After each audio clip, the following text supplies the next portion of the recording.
we're now going to turn our attention and talk about history, the golden age of futsal, the golden age of indoor soccer here in Geelong. And on the line, we've got the doyen of the local football community. He's our local historian and former Deakin University academic, a man who needs very, very little introduction. It's Roy. Hey, Roy, how are you? Welcome to the Geelong Region Soccer Show. Thanks very much, Tonci. It's a pleasure to be here. Now, Roy, firstly, it's great having you on the show. But I guess one of the catalysts is probably a little bit of a sad reason why, I suppose, and that's because last week we had the passing of a man who was an absolute legend around the football circles here in Geelong, and that was Geoff Williams. We mentioned him a little bit earlier in the show. What was your recollections of Geoff? Well, I got to know him through the growth of indoor soccer in Geelong. I knew of him because he was one of the stars of the Geelong Football Club in the 1950s, long before we came to Australia. And I met this rather mature gentleman, and he certainly was a gentleman, a very gentle man. And he had, at that point, got involved with indoor soccer. And as the game kicked off we moved from Hamlin Park to the Carrara Leisure Time Centre. And Geoff presided over the last few years of the game before it was taken over by FIFA in 1989. Up until then, FIFA was the international body, and we had teams in Geelong, took part in national competitions, and there was even a national league. And Geoff, I think he was surprised himself about how the game took off in Geelong. And although he didn't have a soccer background, he was able to look after the game at that time. There's a photo of Geoff as we speak on the screen. We've got a photo of Geoff. It looks like it was the old Leisure Time Centre, the Leisure Time Centre back in older days, where he's at the microphone. Can you remember? Hasn't changed too much there. No, Leisure Time, that's for sure. Can you remember that particular photo? What was the occasion of that? I remember it well. What happened at that? Where was he addressing? What was the occasion? I think that would be one of the presentation nights at the end of the season when he would be talking to the people.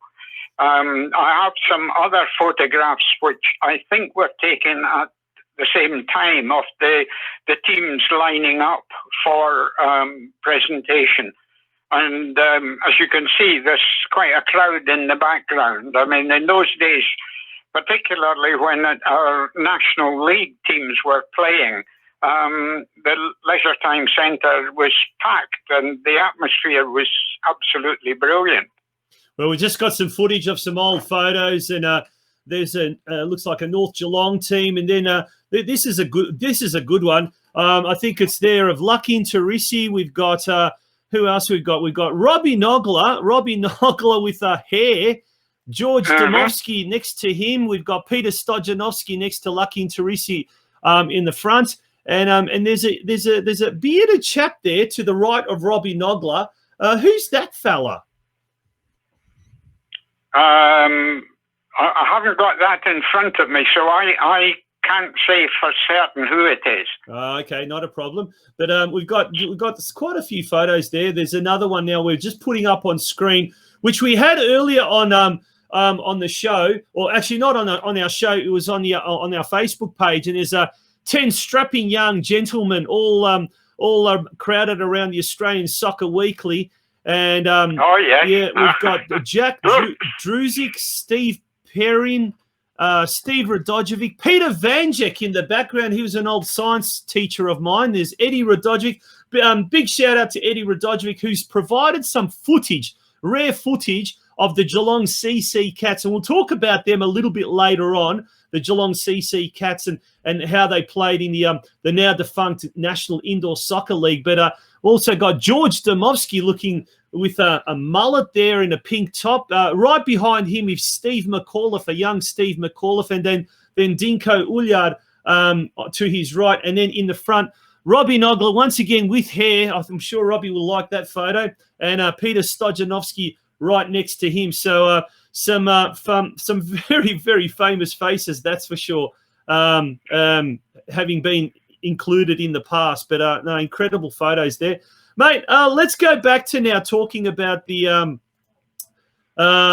when the Geelong CC Cats played. Tell us a little bit about how that all came about, how at one stage Geelong had some of the best indoor soccer players in Australia.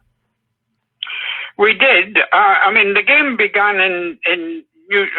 really in an organised form in New South Wales at Revesby. And a fellow called Joe Brent, who had a background in wrestling, was one of the movers and shakers at that time. And Ian Whitten of Buffalo Sports began to sponsor the game. What was going on in Geelong was really just local games, but gradually we began to link up with the Victorian and then the national bodies, and put teams into Australian competitions, national championships, and then in the late 80s, we started playing in the Indoor National League. A team called the Geelong CC Cats played, and there were some great occasions. And I think you mentioned already, in 1988, we actually hosted one of the venues for the last of the Futsal World Cups. Yep. Under FIFUSA, and that took place at the arena. And we had two players from Geelong, Robbie Nogler and Lucky Interisi, in the Australian team that took part in that. So the game was really taking off at that time, and it just so happened that the game then was taken over by FIFA, and things fell away, certainly in Geelong after that. Now, Geelong, as you said, the CC Cats, and they're looking resplendent in their orange and yellow kits there. I guess the colour scheme was pretty much, they look like a CC chip packet. And we've got Steve Radojevic, Eddie Radojevic, a young Steve McAuliffe playing in there, Lucky Interisi in goals as well. So it's incredible footage that we're seeing in front of us. They're playing against, I think it was the Sydney Spartans from Sydney, obviously. James Hardie Industries, they were the backers of the Indoor Soccer League, the National Indoor Soccer League back then. And am I right in saying Robbie Nogler, Geelong's Robbie Nogler, was in fact voted the Player of the Year in that particular campaign, 1987? Is that right, Roy? Well, he certainly was. I'm sure that was correct, that he did win the National Player of the Year because he was absolutely outstanding. And I mean, just very young. There were a lot of skillful players around, but Robbie had that lovely mixture of very good individual skills, but also was absolutely lethal in front of goal. and therefore caught the eye and thoroughly deserved the accolades he got. We just saw a young Steve McAuliffe, I think he was 17 years of age at the time, launching what looked like would have been called an old toe buster and managing to score an equaliser there. Steve played at, was it Geelong Rangers or was it Bell Park? I can't quite remember. Well, he started at Rangers, then he was at Bell Park, and then he had time at North as well. So he played with several clubs. And another ornament to the game, I mean, a thoroughly decent bloke. His younger brother, Jason, who was same age as my son, Ross, the pair of them were selected for an Australian under-14 team and went on tour to America. And the senior team at the same time was also going overseas, and that had Lucky and Robbie in it. So Geelong had a significant representation at the international level. Now, one of our loyal listeners, viewers, Steve Tanich, has sent in another little bit of gold. I guess there's a newspaper clipping there of now it was the Australian champions, and we'll try and read this. The Geelong under-15 indoor soccer team has become the Australian champion side after a playoff in Canberra recently. The Bell Park Strikers won the national under-15 title over the Australia Day weekend when they beat the reigning champions, a team from New South Wales. The Strikers were pitted against teams from all states except of Australia and the Northern Territory except WA. Strikers were then coached by Mr. Jim Zudkovich and managed by his wife Alfie. During the champion national titles in Canberra, 4 of the Strikers players were chosen for the under-15 Australian indoor soccer squad, which will tour New Zealand in August. Chosen for the Australian squad were Robert Nogla and Joseph Zadkovich, both of Bell Post Hill, and Jerry Gralyuk and Vlado Semyaniv, both of Bell Park. Now, that under-15s team that went on to become national champions, they had players such as Alex Berta, the enigmatic Zoran Rosso, Steve Tanich, Robbie Nogla, Patrick Alilovic, Vlado Semyaniv, Daniel Krasic, who is today involved with the referees, and Mario Kovac. So some very, very talented young men back in those days. And look, when we think about it, it was such a breeding ground, wasn't it? Geelong was such a breeding ground, but it wasn't just players and officials and coaches, but we had some pretty good referees as well. Now, one particular young chap, his dad is still involved with the referees, Mitko Nikolovsky, who's well into his 70s, but he's still actively involved. The man is incredible. He's a machine. But he's one of his sons was actually a nationally recognised referee. What was his name? Can you remember, Roy? I'm struggling to remember who that would be. Yeah. If anyone can remember, if they're listening, type the name of young Nikolovsky, whatever his name was. But he was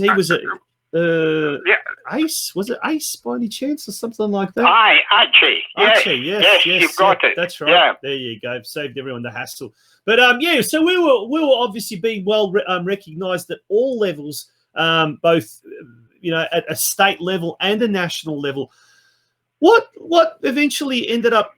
Well, I mean, futsal, as we know now, is very, very popular as a participation sport, and it's slowly starting to become, at that representative level. But back in the late 80s, early 90s, what suddenly happened that the bottom fell out of competitive representative futsal or indoor soccer, as was known back then, here in Geelong?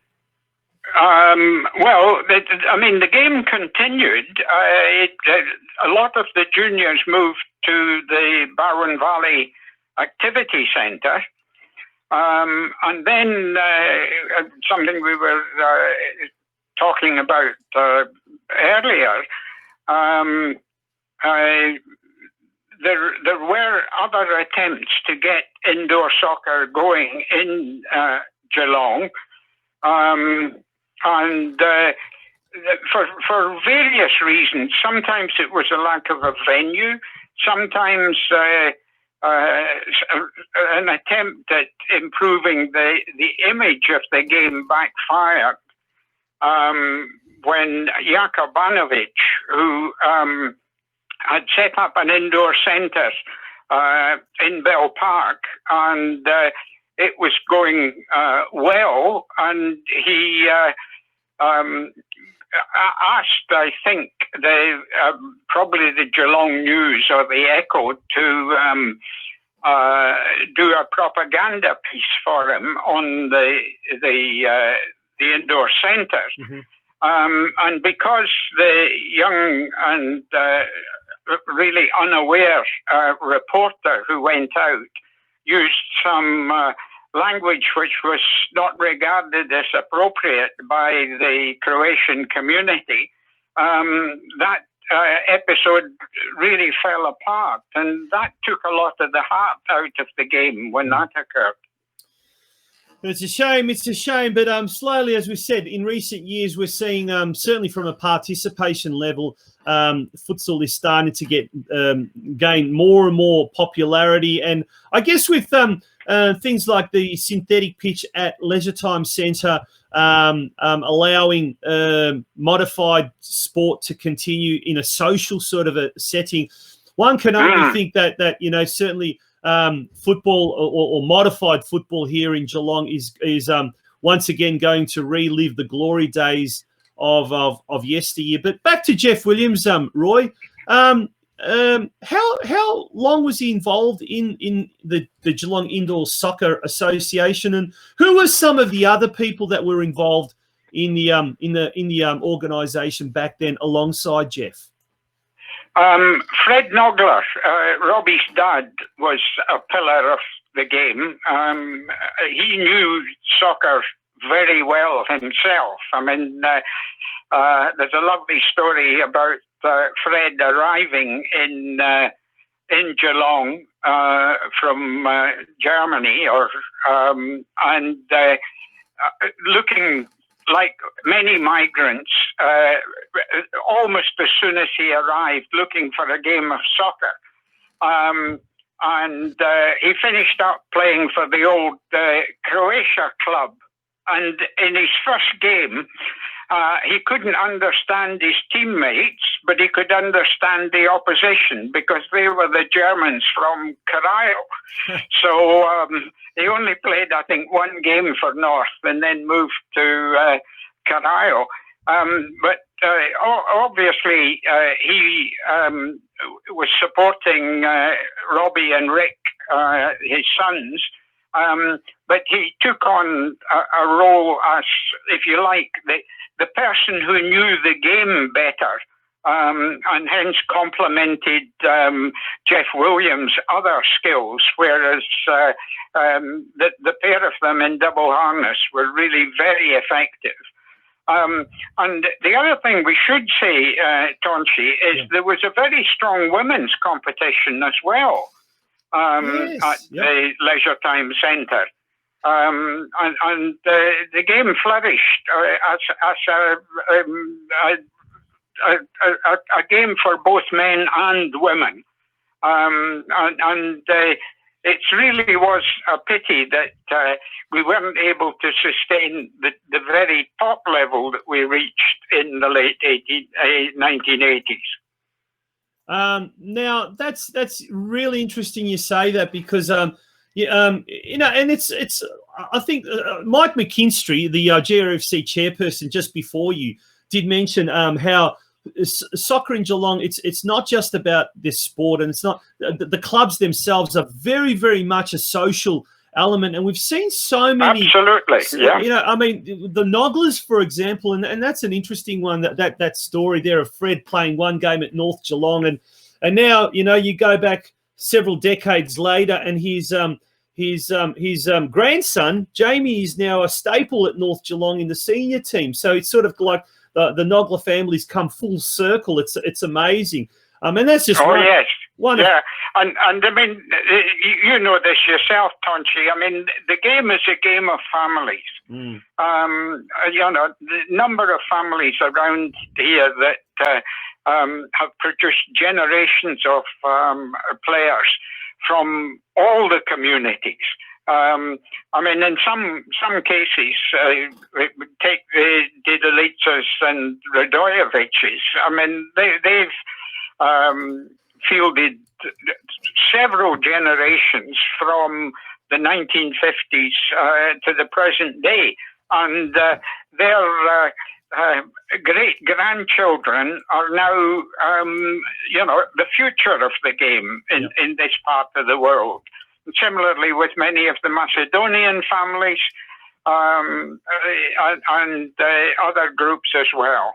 Now, you mentioned that there was a thriving women's competition back then in indoor soccer, both at the Leisure Time Centre, and I can certainly remember at the old roller skating rink or the roller-rama down at Stead Park on the where today is KFC and McDonald's. But I guess in many ways we had you know, a lot of relationships were born at the soccer. Now on the screen, we've got a North Geelong team there, and look at the legs on those blokes. You know, the shorts are very, very short, and they're very, very high, and some of the girls would say very, very sexy legs, no doubt. And I guess you know, that was the beauty of having a lot of people coming along.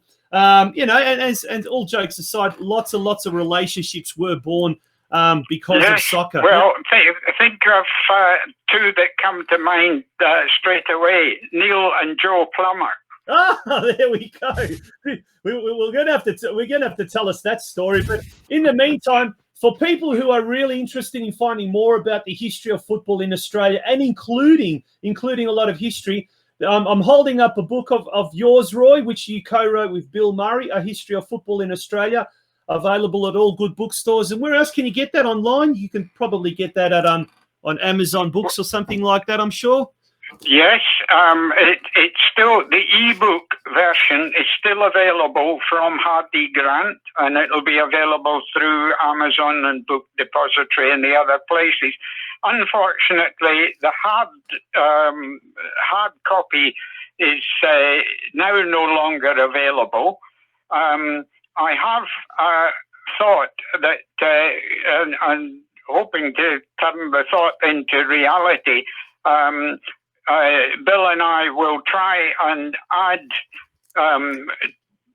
to the book to bring it up to date with a view to launching it at the time when we host the Women's World Cup in 2023. So provided, as my mother-in-law would say, provided we are spared, that's one of the plans we have. Fantastic. Mate, it's always a pleasure chatting to you, Roy. I guess one last question from me is there's been always talk, and there's always been talk of having a regional facility, a football, you know, stadium or a sub-regional stadium. And there's always been talk of having like a centre of Geelong, football for Geelong. And I guess the closest we've got to is Howard Glover Reserve and the club rooms there. But has there ever been any talk of having a fair income dedicated museum to football here in Geelong? Not as far as the museum is concerned yet. I mean, we've had 2 or 3 exhibitions of some of the material that would go into any museum for the game. First one was at the National Sports Museum in the MCG in Melbourne. Then I had one on the 1967 boys that went to Vietnam and came home with our first international trophy for the game. And that was at the National Museum of Australia in Canberra. And last year I had one at Deakin, showcasing the wonderful collection of photographs and other material that we have at the university. So there have been a lot of exhibitions, but we're still a long way from having a museum. And the advice I get is that we really should look at doing something electronic in the first instance, because, excuse me, bricks and mortar are very expensive, and to have people to look after the material is also expensive. So I think that's a long way down the track.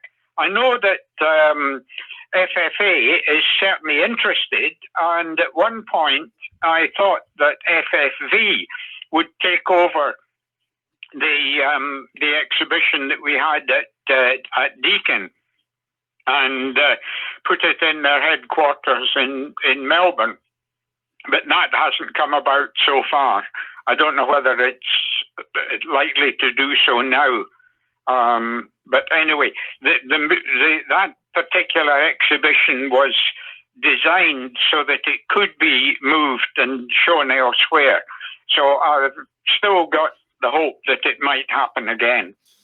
Well, the concept of an electronic museum or an electronic archive that would be accessible to everyone and that would be there, most importantly, documented, would be such an incredible thing for Geelong, because there has been some great stories, I guess lots of great stories that have been told over the years and shared on the terraces, but very few have been documented. And there have been a couple. I know I think it was the Migrant Resource Centre or Diversitat, the Forerunner. They released something that was like stories of migrants coming to this city, and they had some great stories. It was always seemed to revolve around about soccer. And I remember reading the book by Steve Horvath Sr., which I think we both went to a book launch a few years back, where he talked about his arrival here in Geelong, and it was all about soccer. It was all about the football. So there's been some great stories. Well, while you're talking, Tonci, I'm looking at pictures for an exhibition that I have on my computer at the moment. Yep. Including everything from the local game to advertisements for games in Port Phillip in the 1850s. Gerd Muller's goal against Australia in 1974. Joe Madunic and one of his mates with half and half Croatian and Australian tops in Germany in 2006, and so on. Wow. Well, it'd be great to see that get the light of day, that's for sure. Yeah. It's got an incredible story to play soccer in this city, football in this city, and it's also got an incredible future. And, it's great that we are here on the Geelong Region Soccer Show. After 50 episodes, Steve, able to fuse the past, the present, and the future. And look forward to hearing many more great stories, many more great yarns, Roy.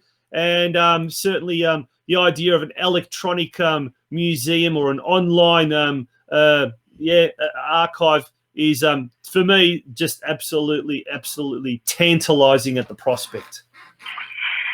Well, thanks very much for the invitation to be on the show, and more power to your elbow. Keep going, Tonci. You're doing a grand job.